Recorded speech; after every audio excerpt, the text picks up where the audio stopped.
திராவிட முன்னேற்றக் கழகத்துடைய தலைவர் மாண்புமிகு தமிழ்நாடு முதலமைச்சர் தளபதி அவர்கள் திட்டமிட்டு செய்கிற பணி, அவர் நோக்கம் இந்த மக்களுக்கு என்ன பிரச்சனை இருக்கிறதோ அது தீர்க்க வேண்டும். அவர்களுக்காக ஒவ்வொரு நிமிடமும் யோசித்து அதை செய்ய வேண்டும் என்ற முடிவெடுத்து அவர் செய்கிற காரணத்தால் தான் இந்த தேர்தலில் மாபெரும் வெற்றியை இந்த மக்கள் கொடுத்திருக்கிறார்கள். அது மட்டுமல்ல, அவர் இன்றைக்கு சொன்னது கூட அந்த மக்களுக்கு நன்றி சொன்னது மட்டுமல்லாமல் அவருக்கு ஒரு நன்றி பாராட்ட வேண்டும், அவரை பாராட்ட வேண்டும் என்று கேட்ட பொழுது அவர் ஒப்புக்கொள்ளவே இல்லை. வேண்டாம் என்று சொல்லிட்டு எந்திரிச்சு போயிட்டார். அதற்கு பின்னாடி கட்சியில் இருக்கிற மூத்த நிர்வாகிகள், தோழமை கட்சியை சார்ந்த தலைவர்கள் எல்லாம் பேசித்தான் அந்த சப்ஜெக்டுக்கே அவர் ஒத்துக்கிட்டார். அந்த அளவுக்கு அவர் ஒரு எதையும் ஒரு தன்னடக்கமாக செய்யக்கூடிய ஒரு முதலமைச்சராக இன்றைக்கு இருக்கிறார். இந்தியாவிலேயே இப்படி மொத்தமாக ஒரு மாநிலம் முழுவதும் வெற்றி பெற்ற எங்கேயும் கிடையாது. அதில் தமிழ்நாட்டிலே தளபதி அவர்கள் செய்து காட்டியிருக்கிறார். அதற்கு காரணம் அவர் அந்த மக்களுக்காக செய்த சேவை, அவர் சேவை செய்வார் என்ற அந்த மக்கள் வைத்திருக்கிற நம்பிக்கை.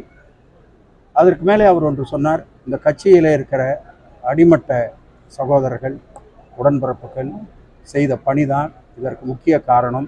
எனவே எனக்கு என்ன பெருமை நீங்கள் கொடுத்தாலும், என்ன பாராட்டுதலை கொடுத்தாலும் நான் அவர்களுக்கு கொடுக்கிறேன் என்று அவர் சொன்னார். எனவே அப்படிப்பட்ட ஒரு தலைவர் என்ற காரணத்தால் தான் இன்றைக்கு தமிழ்நாட்டிலே இவ்வளவு பெரிய ஒரு வெற்றியை நாங்கள் பெற்றிருக்கிறோம். அது மட்டுமல்ல, இன்றைக்கு இடைத்தேர்தலில் அதிமுக போட்டியிடவில்லை என்றால் அது அவர்கள் எடுக்க வேண்டிய முடிவு. அவர்கள் சூழ்நிலையை மனதிலே வைத்து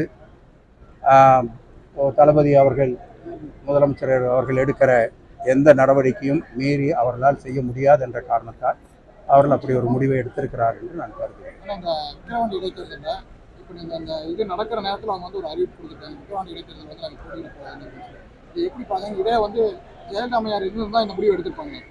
இல்லை, அது அதுக்கு முன்னாடி அவங்க முடிவு எடுத்திருப்பாங்களா இல்லையாங்கிறது இல்லை. இவங்க அந்த முடிவு எடுக்க வேண்டிய ஒரு சூழ்நிலையில் அவங்க இருக்காங்க அப்படிங்கிறது தான்.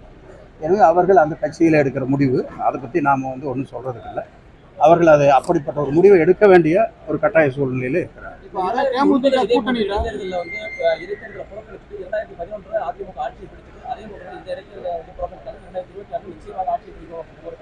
அது அப்படிலாம் சொல்லிட்டு இருக்கலாம் மொழி, அதெல்லாம் நடக்கிற காரியம் அல்ல. இப்போ இவ்வளவு பெரிய வெற்றியை மக்கள் கொடுத்திருக்கிறார்கள். 40 தொகுதியிலையும் அப்படிங்கிறது சாதாரணமான விஷயம் இல்லை. இது தளபதி அவர்கள் முதல் நாள் பிரச்சாரம் துவங்குகிற அன்றைக்கு சொன்ன செய்தி. அதில் 2 வருஷத்தில் மறுபடியும் நாங்கள் தேர்தலை சந்திக்க இருக்கிறோம். அன்றைக்கு நிச்சயமாக இதைவிட பெரிய வெற்றியாகத்தான் இருக்கும் அப்படிங்கிறது எங்களுடைய நம்பிக்கை. இந்த 2 வருஷத்துக்குள்ள அவர் செய்யக்கூடிய பணிகள் அதெல்லாம் அதற்கு இன்னும் கூடுதலான பலத்தை கொடுக்கும்.